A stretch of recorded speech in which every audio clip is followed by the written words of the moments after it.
You're listening to an East Coast Guild podcast. Check us out at eastcoastguild.com. What's up, everybody? How you guys doing? Welcome back to another episode of That's No Moon, the Star Wars call-in podcast with your wonderful hosts. I'm Jim, and this is Leah. Leah, hello. We are both big Star Wars fans, and we're both very excited to talk to you guys.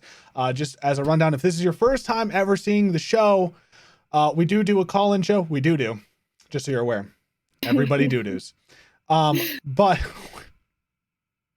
man, I'm starting off great today. We do a call-in show, which means that we do it live, as well as we pull in our viewers to come and talk to us. So if you're here live, which we stream on glimish.com, or sorry, not .com, glimish.tv/KIL, every week right now until if something changes, we'll let you know. We have social media pages that you should go follow, so that way you guys can be kept up to date on that. Just an FYI. So follow us. It's at That's No Moon Pod everywhere. That's No Moon Pod everywhere. Okay. Gotta love the brand consistency. It's the only spot in anything I do that has brand consistency. Talking about brand consistency, I have a small business. I'm starting with my brother-in-law. My sister, who doesn't keep up with all my stuff that much anyway, told her husband, my brother-in-law, who was like, hey, Jimmy's going to drive separately because he's got to go and do his podcast. She goes, oh, his podcast, is that his Star Wars one? She knew. He goes, yeah, that's it. And then he's like, yeah, well, I'll probably post something up on the Instagram page for the business. She goes, you guys have an Instagram page for the business? I was like, she knows about my podcast, but she doesn't know that we have an Instagram page for the business. Priorities. So that made me laugh. I was pretty happy about that. But anyway, that's a side note on all of it. So it is a call-in show. I have a Discord link. It'll be in the show notes as it's been the past few weeks. If it's not working, let us know. Because Discord gets finicky. And eventually we might look at moving over to Gilded. We'll see. Just because Gilded has a lot of really nice things, and we can actually set up basically like a blog and a Patreon and everything in Gilded. So I can text you about that, and we can talk about it, because it might be something that we might want to look at doing anyway, just so we have it. At which point in time, then you guys can come and join and talk to us through there, which would be awesome. We want to talk to you guys. If you guys don't feel like talking to us, put questions in chat. We'll grab them. Or one of my mods will grab them or something, and we'll make sure we get to them when we get to the question point. If it's not on our topic for tonight, it will still get answered. It doesn't have as high of a priority as what we're talking about. But we do plan on answering everything. And then also, if you guys don't want to ask us questions on the podcast, ask them on our TikTok. We have a Q&A on our profile that you guys can go and be like, oh my God. So we love that. I fangirled when I saw 2 questions on there. I was freaking out. I was having a great day. Big week in the question world. It was awesome. And then one of the TikTokers I like commented on one of our posts, and I was like, oh my God. Anyway. So if you're checking it out, thanks. I appreciate you. Darth Chaco, by the way, guys. Oh, also, if you're looking for good content creators on TikTok to watch, I'm going to start following them with the That's No Moon podcast, so you can just check our following and see other good content creators that we deem as good for you guys in the Star Wars field. We'll try to keep it to Star Wars field. They might do things other than Star Wars because it's their life, but we'll put them, we'll have them followed, so that way you guys have a spot where you guys can find these other content creators as well. The other day I opened TikTok under what I thought was my profile, and I was scrolling and I was like, man, TikTok's really missing the mark today.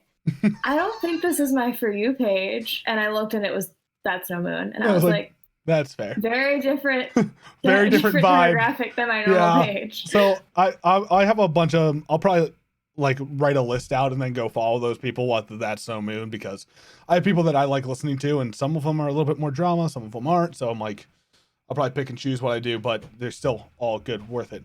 But that's not what you guys are here for. You guys have listened to me ramble for 5 minutes about things that you're not here for. So we are here to talk today about Into the Dark by Claudia Gray. It is the latest book in the High Republic saga era, time period. Enoch. That one doesn't quite as work. Anyway, that's where we're at. We're gonna talk about it. There's a lot to divulge with this. Such a good book. At first, we actually both thought that it was gonna be a miss for Claudia Gray. When the first few chapters, we were like, this isn't hitting anything. I was not passing the vibe check. And then you get to like, after a couple of times they go back to the past, which the back to the past stuff I toss up a little bit, but you got like 100 pages in and it started picking up real good. Roughly like here. You're like, oh. It starts hitting really good. Like, now don't get me wrong. It's really good. And like, I'm not going to lie. So I'm going to throw it out. You're following Wreath Silas. God, Wreath is such a mess. The fact really that he couldn't poor kid. And now note, I know like we both have 10 years on him and all the Star Wars lore in the world. But I was looking at him, and when his master Jorah Molly was like, why can't we cross the Kyber Bridge alone? And I was like, it's because we're always having the Force, and because it was built from the Kyber Crystal of the Fallen, we always have somebody. And he was just like, he couldn't grasp the greater good aspect. And I was like yelling in my car. I was like, no, Wreath, understand. He's just like, it's so hard. No one's ever going to get this puzzle. It's such a weird puzzle. And then like, as he's walking across, he's thinking, and he goes, this wouldn't be here without everybody else. Wow. Whoa. And I was like, it only took 3/4 of the way through the book, but you got it. But also, he's one of the only Padawans we've ever seen who are like, I want to stay in the library and just research. Please do not send me in the field. Don't make me talk to people. It's interesting because like he's the Jostica Nu, of the High Republic right now. Well, he's not anymore. After you get towards the end of the book, he kind of like he has his growth. We're also going to talk about the things that are the scariest things in the entire series right now. I do not like them. I love them because so another book series by Jim Butcher that I love was called the Codex Alera. It's his shorter series. It's basically he couldn't write a series on Pokemon in the Roman Empire. He did, and it was amazing. Top tier 6 books. If you get the chance to read it, really good. I need to read that. It's so good. Like favorite series. He signed my first copy. He signed my copy of the first one. It's amazing. He's like, to Jim, from Jim, with love. And I was like, lots of Jims. But so I read that, and the bad guy in that one felt it was like it's like almost like they call it like Chittan, like Chittan or something like that. Like it's like basically like bug, like the bug armor. The word you're looking for is chitin. There we go. So chitin, because is it easy to tell that I teach physics right now? Like I don't do English. So or biology. You're right though. I don't. I still have to work with my old biology teacher, and I was not a fan. The world's a weird place. Anyway, so they basically like it's talking about like all the chitin and stuff like that, and like how like it's all there and it's all like super dark. Like it was the first time I ever was reading a book. I was reading it on my Kindle, my very first Kindle, while we were driving around, and I was like I was physically scared of these things. The way he wrote it, it was so good, so good. Well, not in this book, more in the High Republic comics. Oh my God. Scarier in the comics because you can see them. Yeah, no, the fact that you can see them, like Claudia did a great job, and I was definitely like, I don't feel comfortable. Like I was spooked, but I was uncomfortable with them. But in my head, I pictured them more like a Pokemon and less like an angry carnivorous plant that could kill me. And I think it toned it down a notch.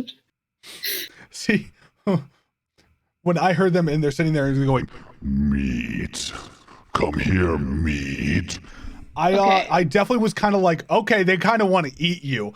So I will say that listening to the book be read, even though it wasn't Mark Thompson who did it, who man's a god at the reading the books, but even though he wasn't the one who did it for this audiobook, it was still like, oh my gosh, those things freaked me out. And I mean, I think it was also like the way they were introduced with everything going on between them and like Dez and everything like that.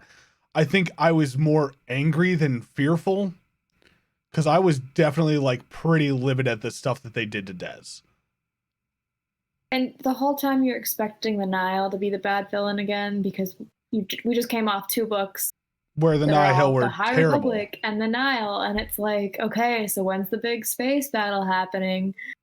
And there is no big space battle with the Nile in this one. No, the biggest big space battle is when Reith gets back to Coruscant and they're like, yeah, Master Jorah died. Hello. And he's just like, what? That's how. He's like, you went where? Where? Who? What happened while I was gone? What? And that was, oh man.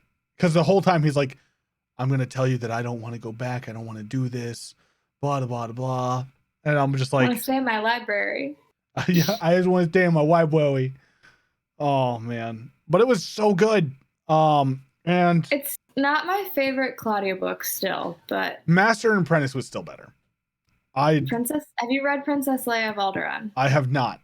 I will put it on my list of things that I have to read, but I was, when I got into, okay, so when quarantine happened and I was getting into Star Wars again, like into the books, like into the extended lore, I started with Master and Apprentice.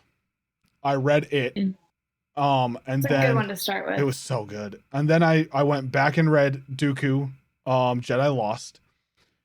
And then I kind of fell out for a little bit. Then I got a bunch of Star Wars books for Christmas. And so I've been like trying to go through them too. So I'm currently, as I said, like before, I'm in the Thrawn books, which is that one. They're backwards, but it's that one right there, right above my finger, is the one I'm on. That's Ascendancy. That's regular Thrawn. Then I think that's the Alliances, and that's Treason. But those are the ones that I'm on right now. So I'm excited for those. I will have to get, and I will probably read the Princess Leia one, because I like Claudia, and I don't have a problem with Princess Leia. So Leia. It also gives you a new side of Admiral Holdo. Ooh, that's exciting too. Yeah, she and Leia were friends in the mock Senate that they were part of. Well, and that doesn't because that was, if I'm remembering correct, that was the lady at the end of 8, right? Oh, your audio cut out. That was the lady at the end of 8 that had the pink hair lady. Yeah, her. Yeah. I knew they were friends before. You could kind of tell they were friends before, which was good. So I'm getting more on a background, and that was really good too. Okay. This one's good. So right, my cords are all tangled. We need to start going through this in a little bit of a good way. In order. So we start off with Reith Silas, who is a kid on Coruscant. He's a Padawan of Master Jorah Mali, who had just taken the role to be the Jedi Master in charge of the Starlight Beacon. She was a part of the council. She had a Padawan. This is her second Padawan. And all of those things. And she was a Togruta, right? Or Togruta. She was a Togruta. So, she's super awesome. If you guys don't know anything about Jorah Mali, the quick part is she's a complete and total badass who took ancient Sith crystals, did the ritual on them, and then is best friends with these new Kyber crystals that she's just purified. So that's really cool. Loved that. She was super awesome. Loved her. I wish that we got a lot more than her. We learn in Light of the Jedi that she dies in a giant battle against the Nile, which sucks. Which then puts... did it put Avar Kriss into the lead for Starlight Beacon at that point? Yeah. Yeah. So then Avar Kriss is now the head of the Starlight Beacon, which was the whole thing. If you guys missed our podcast on the High Republic, we talked about the first 2 books of Test of Courage and Light of the Jedi. Please go back and watch that. We're not going to take the time to re-explain everything here. That would take too long. It would take too long, and we would miss out on getting to talk to you guys on the second half of the show. So that's the big thing there. But Reath, he's doing these things, and Jorah, of course, she gets the assignment, and she's like, we're going out to the frontier. And I forget that she's Irish in the like, audio. Slightly Irish, like old lady sounding. It's pretty spectacular and terrible at the same time. Not how I heard her in my head. No. But now I can't unhear it, Just this, oh, yes, my young Padawan. I was like, okay, we're here for this. I'm here for this. I would totally, I stand Jorah Molly. I do. So, Reath is like, yo, I don't want to. She's like, I don't care. We're going. I'm going out first. You will follow behind me. He says, can I write you an essay on why I don't want to go? She's like, no.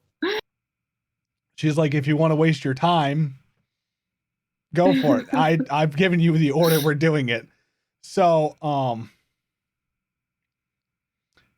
that's something that is pretty cool. He goes out. He's on a ship with Master Comac and Master Jorah Orelli. No, Orla Jareni. Their names are too close in my brain. I just screw them up. So there's still so many characters. There are. Keep straight. So Orla wants to become a Wayseeker, which is basically like a Jedi-sanctioned gray Jedi. Yeah, I hope we learn more about them in future. I think we will. We'll probably have a book dedicated to her at some point in time in her travels. And then Master Comac also struggles with going through some stuff. He is going through some stuff because his name is Comac Vitus.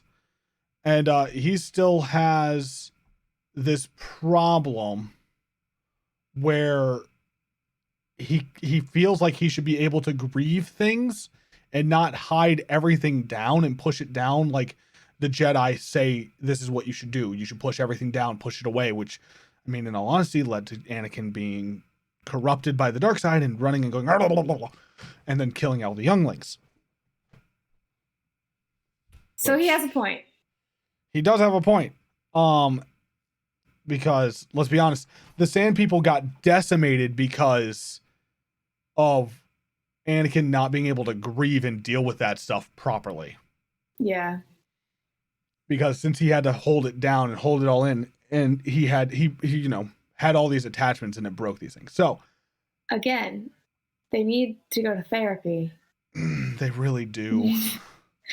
They really the Jedi do. Temple just needs to hire a therapist Jedi. You're right. They would stay so busy. They would. They really would, though. And so they're going through all these things, and they end up going and getting on their ship. We gotta talk about the ship's crew, though. Yeah, we will. So they're like, oh man, we gotta find this ship to take a ship out, and they're like, main ship didn't come, so they were finding a second ship to get on, and they find the ship of the vessel. The vessel. It's called the vessel. The name of it is the vessel, and it is part of the Bind Guild. Part of the Bind Guild, and it is the ship is co-piloted by Leah Giassi, who is Matthew McConaughey. 100%. Claudia Gray said that she was inspired by Matthew McConaughey when she made this character. 1,000,000,000% it's Matthew McConaughey vibing so it's Matthew McConaughey vibing on a spaceship. He's super like weird, very much described as eccentric by many people. The co-pilot is Affie Hollow, who is the daughter, the most normal person on this whole ship. Yes. It's between her and Reath, other than the fact of like religious differences. She's still the most normal. Yeah. she's it's anyway. So Affy is like under that. She's like the daughter of the head of the Bind Guild, which is really cool. And then they also, the last one, which is in all honesty, the best. He's my new favorite Star Wars character. He is the savior of everything. Praise Geode. be to the rock Geode. He's literally a sentient rock. We never see him move. Or talk. Or anything. Also, did you see the picture move. they have for him? Huh? They don't see him move. They never say that they see him move. He just in appears. different places. I picture him moving like the Weeping Angels in Doctor Who. Yeah. Like he can only move when no one's looking at him. So I'm looking at a picture of him, a concept art on Wikipedia. Yes. I was expecting like a snowman. No, he's Like just I was expecting like a snowman style rock. He's a slab. Marble. He's a slab. He's just a rectangle. I was reading an interview with Claudia Gray the other week, and they worked with the authors to make this concept art when they were coming out with it. And at first, they basically presented like a stalagmite, and she was like, "I can't believe I'm giving you art direction on a rock, but that's not right." She's like, "He's less pointy than that." He's just a slab. That's it. It's just a slab. Just a slab of rock. And I'm just like, okay. Now note, probably one of the most important people in the book. Yeah, but Like, also the most entertaining because they'll be like, "Hey, Leox, where's Geode?" And he's like, "I don't know, probably out clubbing again. We never know where he is." But he's a rock that goes clubbing on Coruscant, but is too shy to talk to anybody or to like communicate with anybody. Like, it's one of the weirder moments that Star Wars has given us, but I love it. oh, it was I live amazing. for this kind of thing. It was spectacular. So they get on board with the vessel, on the vessel. Oh, and there's also Des Rydan, who is Jorah's first Padawan. That was her first Padawan, who's adventure hungry, and that does come into play later. That's why I'm bringing it up. He loves adventure, will do anything at the point of adventure. Like, it's a problem because he's obsessed with adventure. Yeah. So the original transport, it broke down and had to be replaced. It was replaced by the vessel, and they go out. And then while they're in hyperspace starts freaking out because of the Great Disaster. Great Disaster Legacy Run broke apart. It was being scattered. Episode. It'll make sense. Go back 2 episodes. It was episode 2. Go listen. We talk about it. So the Legacy Run disaster happens, which then the Bind Guild freaks out about because Affy's like, I don't know if Scover, which is her name, Scover Bind, is okay, and that's like her mom. It's her pseudo mom adopted because something happened to her parents that we don't know. We just know that they died. They're no longer around. And so they stop at this place, and they get stopped at the station that they then figure out to be an Amaxine station, which is an ancient race like thousands of years old. And that has been around long before like the Republic. Which means it's an abandoned station. It's an abandoned station, which means it's used by smugglers and people that are just passing by because it's in the Outer Rim. It's on the way to the Outer Rim. And it looks like a junk heap. Yes. It's giant. It's basically a giant ball that's a terrarium with metal rings around it up and down. If you've read the Rise of Kylo Ren comic book series, it is you'll recognize this as I just forgot his name. The bad guy. Snoke. Thank you. I was like, I know it starts with an S. I couldn't remember his name. It's Snoke's hideout is that same station. They even said it's the same station. And so you can see it still looks the same as is described in the end of the book. Because things happen. Yeah, because things happen that we'll get to and we'll talk about. So that was really cool. They get there and there's a bunch of other ships that are like broken down. And there's one that's putting out a signal. And it looks like it is a patchwork piece together. Which I'm not going to lie. I thought nothing of it. Me I thought neither. absolutely I was like, nothing of it's it. just some poor Some space poor third world, travelers some poor third world system trying to make it to the trying to outer make rim it to the start outer their rim to life. start fresh and get started. Spoiler. That is not Everybody what was wrong.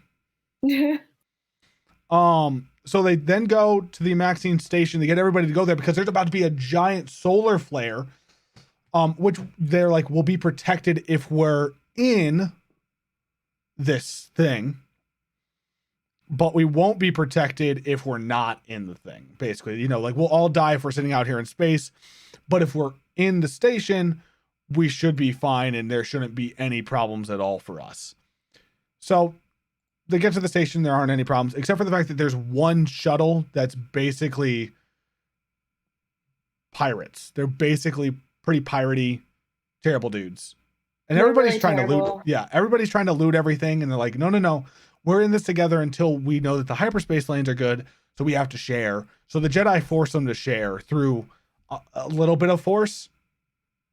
Well, they cut someone's arm off. It's fine. I was getting, but everybody else, there was like that was a little bit of force because those people got kicked out. They got kicked out real quick because they're like, no, we're not letting you turn people into slaves because they tried to grab. Yeah, they tried to grab. So the broken down patchwork shuttle, there was two people in it. One was named Nan, and then she had her like watcher, caregiver. Yeah, her caregiver. Like she was under him, like a kind of like a squire is the only thing I can think of, but they had a better word for it. Pictured her as like a little younger than I think she was, and then he was like her grandpa. Yeah, it's her guardian. Yeah, I was understanding him to be a lot older. And so lots to go through. She gets picked up by one of these by these first bad guys, and they're just pirates. Yeah, they're just pirates. And Reith is like, yo, stop it, or I'm gonna have to do something. They're like, oh, what are you gonna do with your Will Weatherthorn, man? And he chops the dude's arm off. Just casually. He's like, I don't want to do it, but like at the end of the day, he's like, you do what you have to do in the way of making like for the better. He did feel really bad about it when he did it. Like it was instant remorse. He's like, yes, I saved her, but also what does this mean for me? Yeah, he's also very much like he's like General Obi-Wan. Like he's very General Obi-Wan in mentality with the way very of much. Like, hey, so the rules, those are important. Yes, very much. Whereas it's also funny because Comac is very like mid-episode 3 Anakin. And I'm like on the edge of my seat of like, this man's gonna go off the deep end here soon. Yes. So they do that.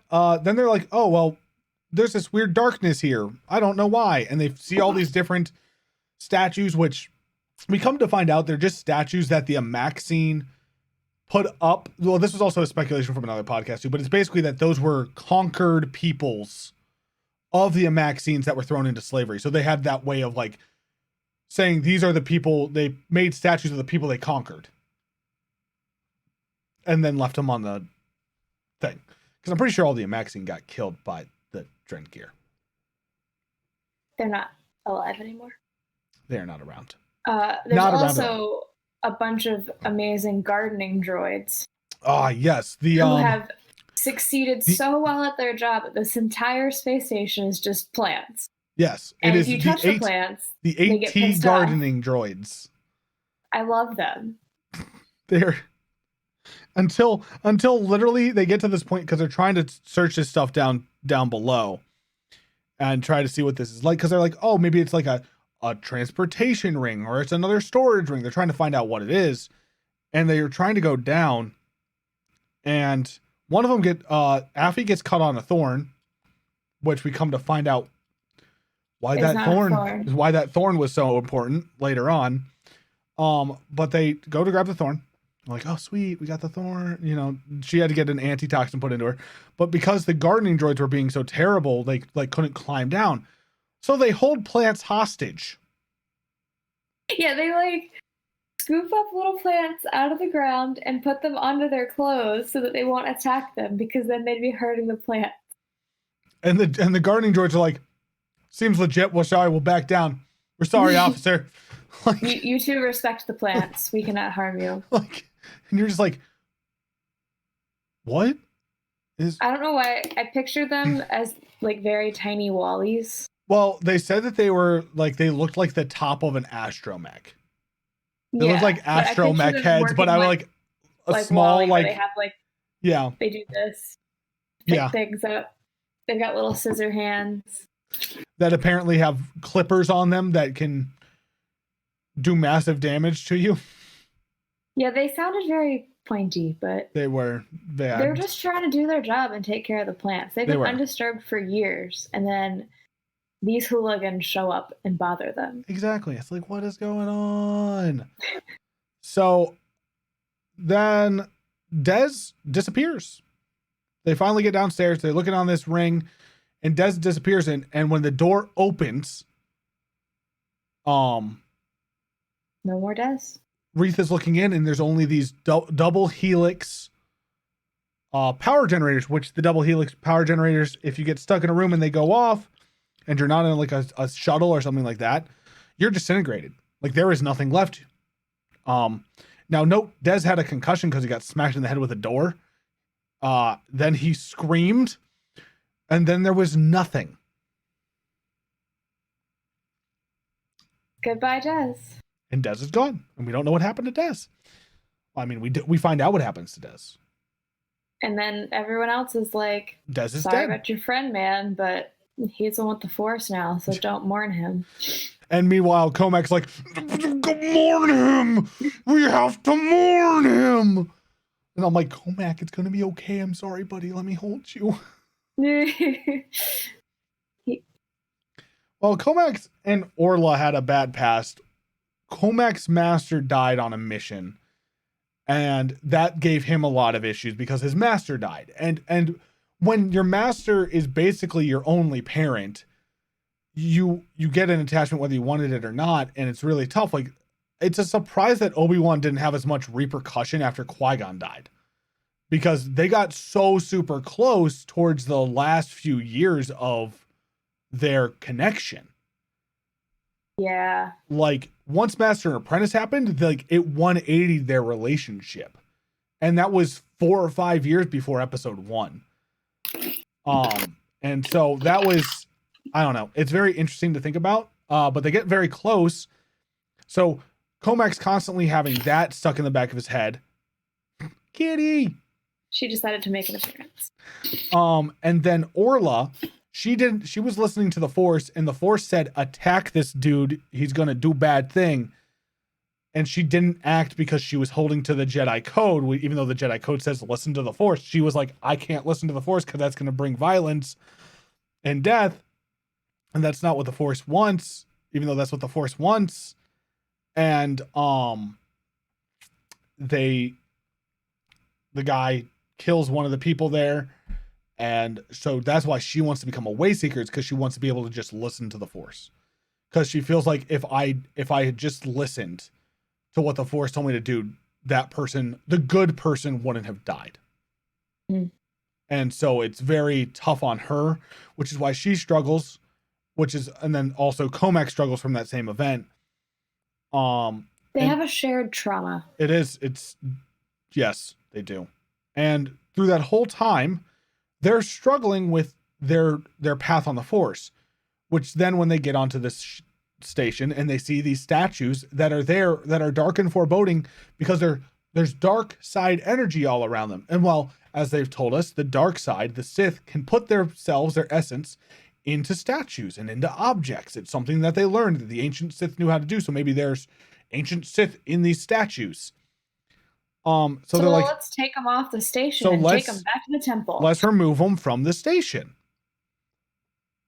So nothing can go wrong. No. So they remove them from the station because they were having these Force visions that were like, bad things will happen. And they were actually, they come to find out, they were warnings that if you do something to these stupid statues, Bad things will happen. Bad things will happen. So bad things happen. And they get back in time to stop the bad things from fully happening. Well, they kind of happen. They were like, these giant plants are now moving around, and they're called the Drengir. And they're terrifying. They were so powerful, the Sith were the ones that locked them away. Like, Yeah. just to reiterate and to push home the point here, the Sith aren't scared of anything. Except the Like, Drengir.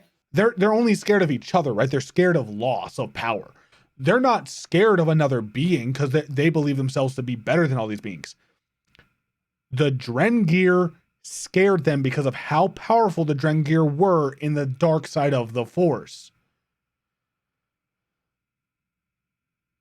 What? Like, that's insane. Yo, thank you for the follow. So sorry, I didn't want to like ignore it. You followed at a very intense moment. I did. Thank you. So it's been one of those things that's been like super like, it was super cool to kind of see how it worked out, right, with that idea. And how the Sith they were just scared of these things, and it was a huge issue. Thank you for the follow.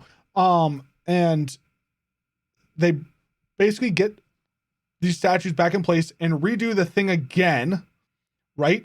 So they redo the thing again, and it stops it from the Drengir. It puts them back to sleep, and then they break the statues, because this is a great idea, and let's just have the Nihil fight the Drengir, so that way we don't have to fight the Nihil. Oh yeah, by the way, It doesn't work that way. I did skip a part. The Nihil took over the station because Nan is actually a Nihil. So this guy that they trusted, this girl that they trusted, about that. actually went evil. Detail. Went evil. So, by the way, she was such a good go ahead. double agent. She did such a good job.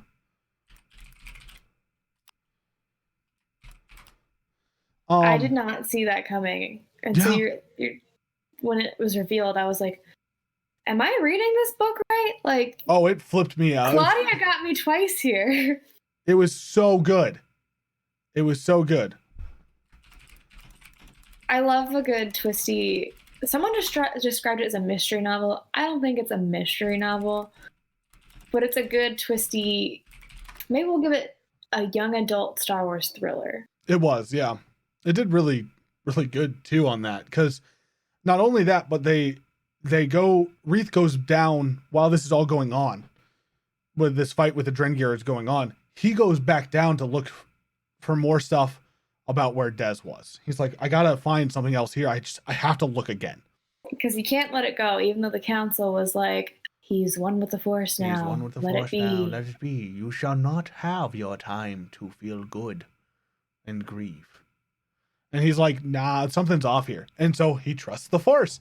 And as he trusted the Force and went down, he got himself in one of these chambers that Des got in and then died.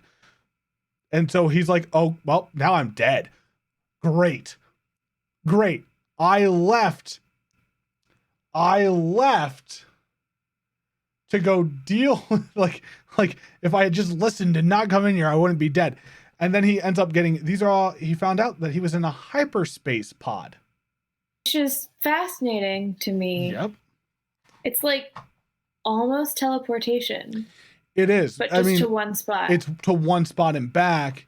And it's built on this aspect of it's built on the aspect of like doing reconnaissance or having an invasion start off. Yeah. Because the Amaxines were big warriors. Well, there's always a bigger fish. As our wonderful Qui-Gon has said, there's always a bigger fish. And the fish that was bigger than the Amaxines were the Drengir, who now had the pod. And they sent back to the station. And so they sent their pod back to the station. We're doing stuff on the station, and then the Sith found them and put them to sleep, basically, through a binding ritual. Yeah. And that's the best theory that I've, we can really come up with on it. Yeah. And so we appreciate it. So sorry, a podcast. I'm also talking to chat because live chat. So many things to juggle. Many things all juggle one time. Go. So Reith ends up on the planet with the Drengir, and he finds Dez, who has been slowly tortured by these... and doped up. Yeah. Like so on adrenaline and poison and all these things, because basically we find out their thorns excrete all these different things. Which is what Affy got stung by. Or, yeah, guess you get stung by a thorn? Scraped by a thorn? She got scraped on a thorn. She encounters earlier in the book. And so poor Dez is just like, he's delusional to the point where the evil plants make the two Jedi fight each other and try to kill each other. Yep. And Dez is like, okay, if this will make the pain stop. And I was like, dang, you're in a dark place there, buddy.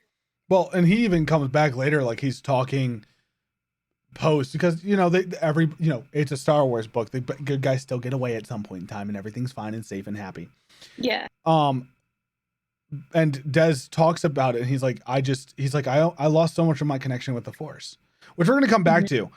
I want to come back to it because I did a very small little bit of a TikTok video on it the other day.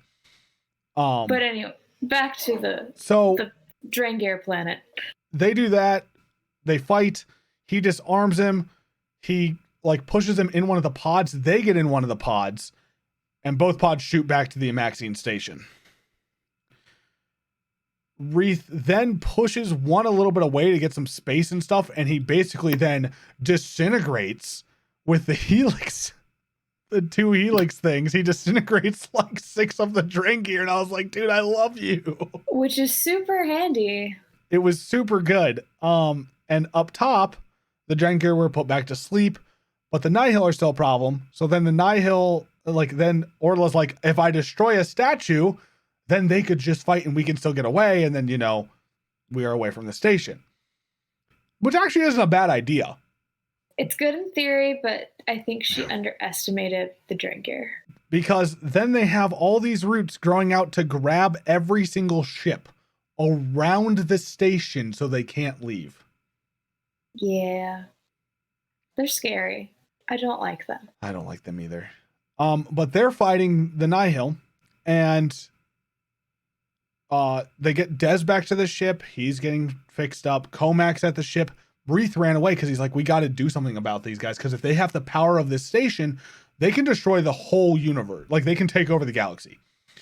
Because they can travel to any planet at that point, and then just invasion force of the Drengir. Bye-bye. Good luck. Because they're also, we kind of skipped over this, they're really hard to kill. Yes. The lightsabers don't make a difference. Because they just grow back. The only thing that even makes a dent in them is they manage to trick the little gardening droids into attacking the Drengir, because they make the Drengir attack the normal plants. Yep. But even then, it doesn't really do anything. So far, no one has tried fire. TBD if that works. Fire hasn't been tested, but I think there's a core. I think there's a core under everything that you have to get through it all, and then you can break the core, and that will kill them. Yeah, but TBD, we don't know how to kill these guys. Yeah, we don't know how to kill them. That makes fighting them very, very hard. Yeah, so Reith goes, what if I hit the airlock? Oh, Reith, I love you. So he hits the airlock, holding on for dear life. All the Nihil, all the, half the Nihil, all of the Drengir get flooded out into space, freeze and die. The planets freeze and die. The Nihil, their lungs probably explode because they didn't put out a breath before the airlock opened. And so the pressure in their lungs pop. So that's what happened to all of them. And Reith's holding on for dear life. He's like, I can do this. I can do this. I can do this. 30 seconds. 30 seconds. 30 seconds. And his hand lets go. And he's flying through the air. And we turn back. And Leox has no idea where Geode is. And boom! Reith right into this marbly thing where he gets a small concussion. And our boy Geode saves the freaking day. Oh, I love Geode without that moment, but then I that moment made him even better for me. I hope that we continue to see Geode-like characters. Yes, I'd like to see more characters like that. Go ahead. I don't remember what I was going to say. So they get back to the vessel. Right now. They get back to the vessel. Everything's gone. All the bad guys are dead except for like half the Nihil, which then run away and go do their Nihil thing. And we did skip. By the way, we've skipped over a lot of things of this book, just so you guys are aware. Like, still go and read it if you haven't read it. I'll read it. It's a great read. Also, start getting any questions ready, and if you guys want to jump into the podcast waiting room in my Discord, definitely consider doing that if you guys have any questions, because we can pull you guys on in and do that. So we'll be going through questions here in a little bit. We're at the end of the book, so we're going to finish discussing it, and then we'll take in any questions that you guys have that are Star Wars related. So they get back to Coruscant, and the Jedi Council's like, don't do that again or you'll be considered rogue Jedi, okay? And Orla's like, bet I'm going to go be a Wayseeker anyway. I basically am a rogue Jedi. Yeah, so I'm a sanctioned rogue Jedi, thank you. And Comac's like, I hate you all anyway, and walks away. Like, he's a grumpy old man, and I love him. And then Reath is like freaking out. So he finally kind of sits down and he figures out all these things about how he needs to be giving himself more to the Force. And he was talking with Dez, and Dez is like, I'm going to take the bearish vow. And if you guys don't know what the bearish vow is, I've done a couple of videos on our TikTok about it, which you should follow, by the way. It's at No Moon Pod. And while we're there, like talking about the bearish vow, it's this idea that you pull yourself away from everything around you to focus on the Force. It sounds terrible. It does. Dez literally said, I have adventured so much that it got me to the point where I almost became a servant of the dark side. Yeah. He's like, the Drengir, whatever they were doing, if you hadn't gotten there, Reath, I would be their puppet. Easily. Like, he's like, I would have become their puppet. And he's like, and it pulled me away from the Force so much more than I ever thought would have happened. I feel like there's something in their thorn toxin that also would affect Force sensitive beings more than... You know, I heard somebody else say the same thing, is if there is something in their toxin because of how close they are to the dark side and whatnot, that it actually affects like the midichlorians and their connection to the Force.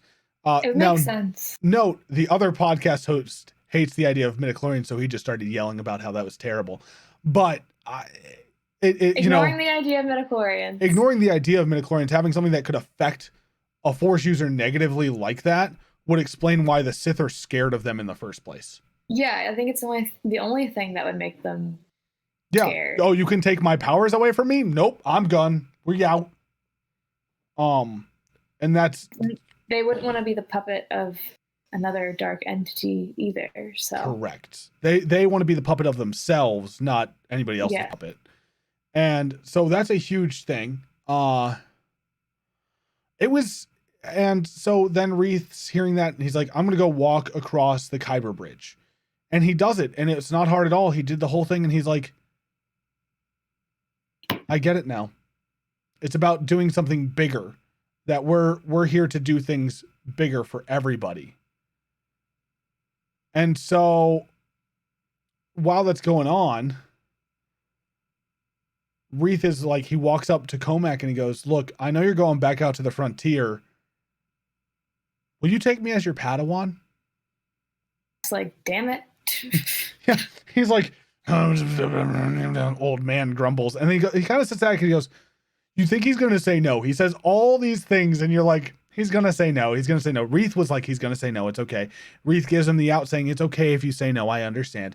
And he's like, fine. But from today, you have a lot to learn from me and I have a lot to learn from you. You shall be my Padawan. And I was so happy because I was like, that's good for Comac. That's going to be great for Reath because it's really good for both of them. Yeah. Because even with, Comac's master, I don't know his name. I know it's in here.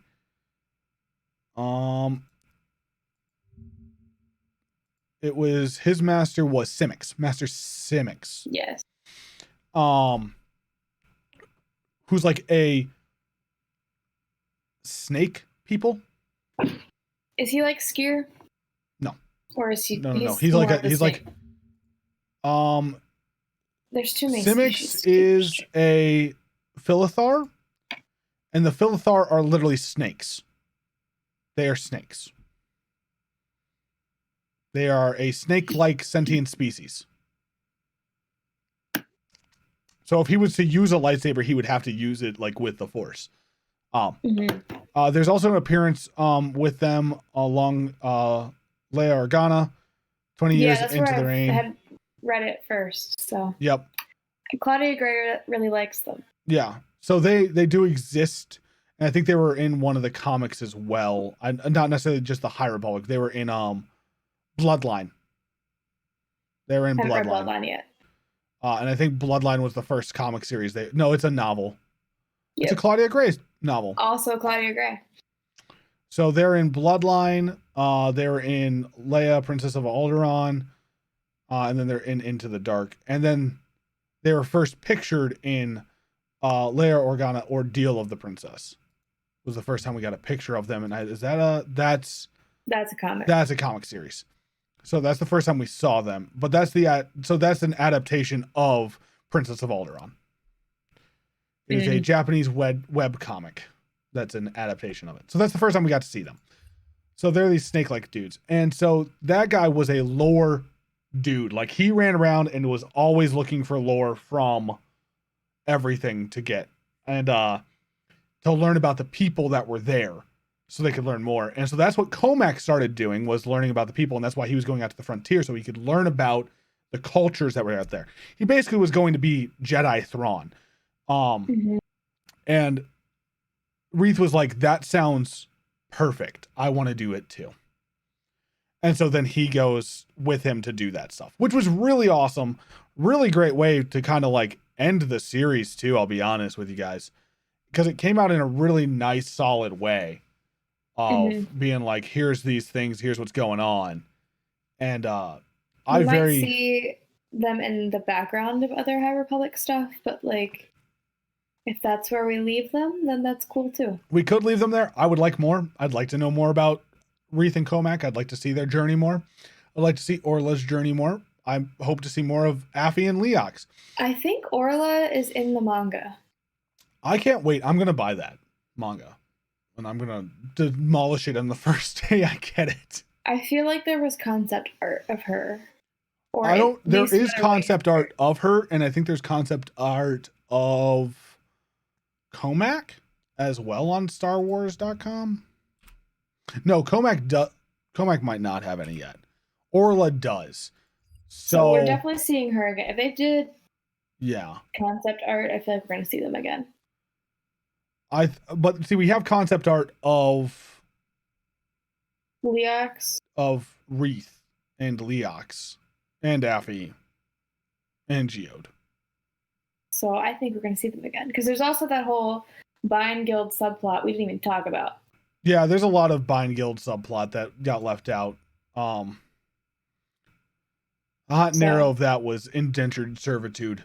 That's the subplot, is indentured servitude. So that's a lot to give you guys on that one, because it does a lot. But yeah, it was really good. Super awesome. Really very, very, very, very, very, very much enjoyed it. I guess it was a slow burn compared to some of her other books, but it is good. It was a slow burn, and then it was also a like high intense points. She does a really good job of making the combats and stuff like that super high intensive, and I am here for it. Yeah. But it was really good. Like, again, we only covered some of it, and the other thing is, like, there are continuity problems with it too. Like, it did bring continuity issues, because in the prologue, Jorah Molly's Montrals are described as streaming behind her when the airspeeder goes into a dive.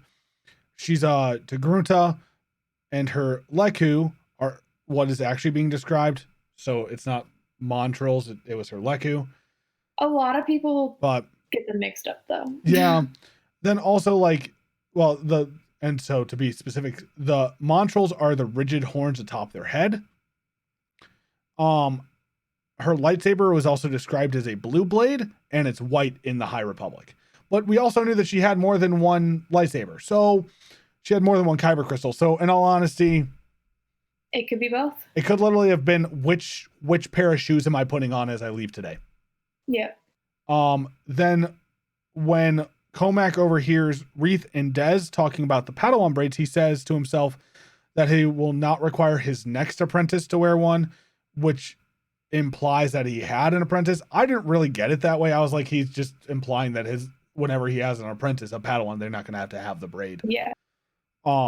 Which when when Reeth takes it at the end, Vitus does say that Reeth is his first apprentice.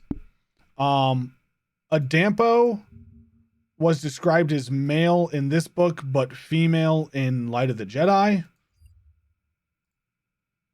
And then lastly, They fix all of this for subsequent printings. Rosison was depicted as a woman. However, the character was said to be male when first mentioned in Light of the Jedi. So, I don't know. It's the first like 2 books. I really don't think like having a continuity issue and having the continuity issues be written down by Wikipedia before even the Return to Coruscant and the unfinished business sections are written down is kind of weird to me. Like, you don't even have the full book taken care of. That's all Wikipedia cares about. What's wrong here? They care about what's right too, but definitely it's like. Anyway, They put a lot. I will be honest. They put a lot of work into what they do at Wikipedia. They do a lot of stuff. The entire fandom crew runs so much, and there's so much Star Wars stuff that they have to sift through and make sure is right and good and all these things that people can just add pages.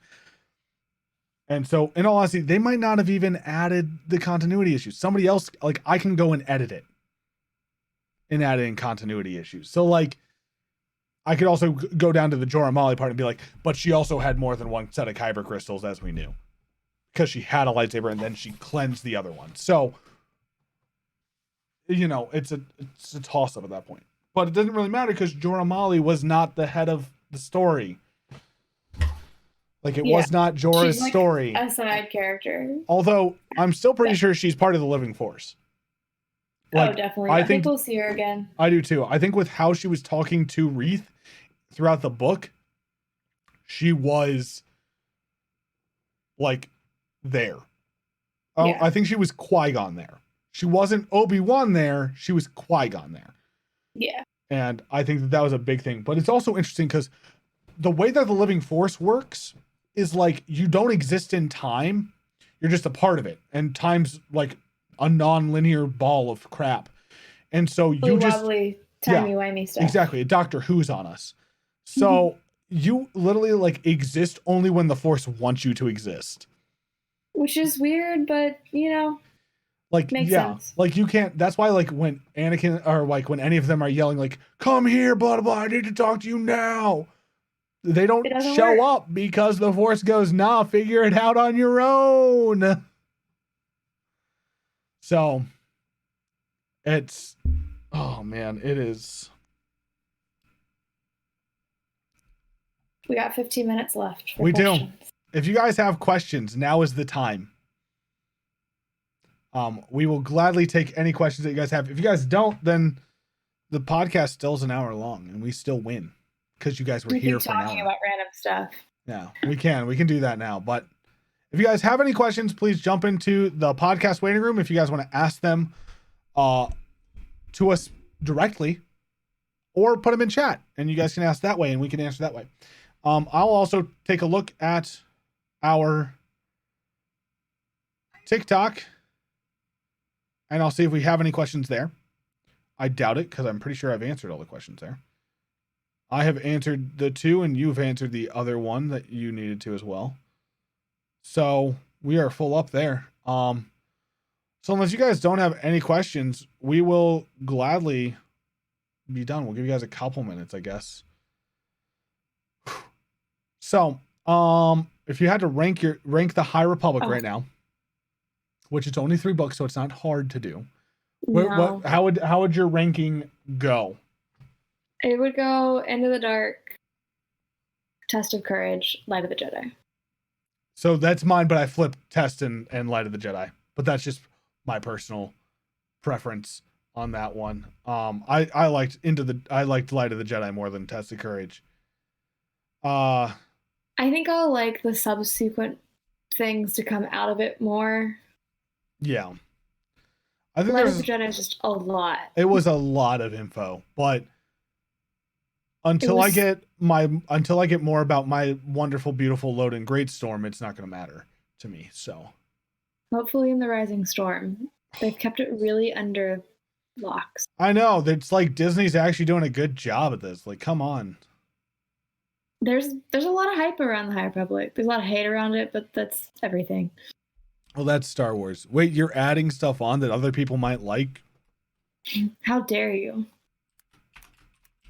They did announce, or they released the cover this week of a Life Day treasury of stories. Yeah. Which sounds very interesting. I'm excited about that. That'll be neat. The whole thing is neat. I love it. Kevin Scott is the main writer, and I love Kevin Scott. So, which is interesting because he normally sticks to comic writing. So to have an actual like physical book written by Kevin Scott will be nice. That'll be cool. Got so much I got to keep up with the reading and everything like that now. It's a bunch for me at this point in time to keep up with all that stuff. But all right, well, chat, we'll stick around in chat for a little bit of time, but that's what we're going to call it for the podcast today. Since you guys don't have any questions, we hope that you guys have a great day. Stay awesome, do great things. Please share out the podcast with your friends. Find moments and all those things. Oh wait, Panda has one. Hurry, last call in. Why are we both so heckin' cute? You know, it's because we have this wonderful podcast and we have all of our social that you guys should go and check us out on. If you guys want to see how amazing we are as being heckin' cuties, like Panda says we are, you guys should definitely check out our TikTok and ask us some questions there. But that being said, we hope you guys have a great day. Stay awesome. Do great things. And Leah, do you have anything to add in there? May the Force be with you. Always. Adios.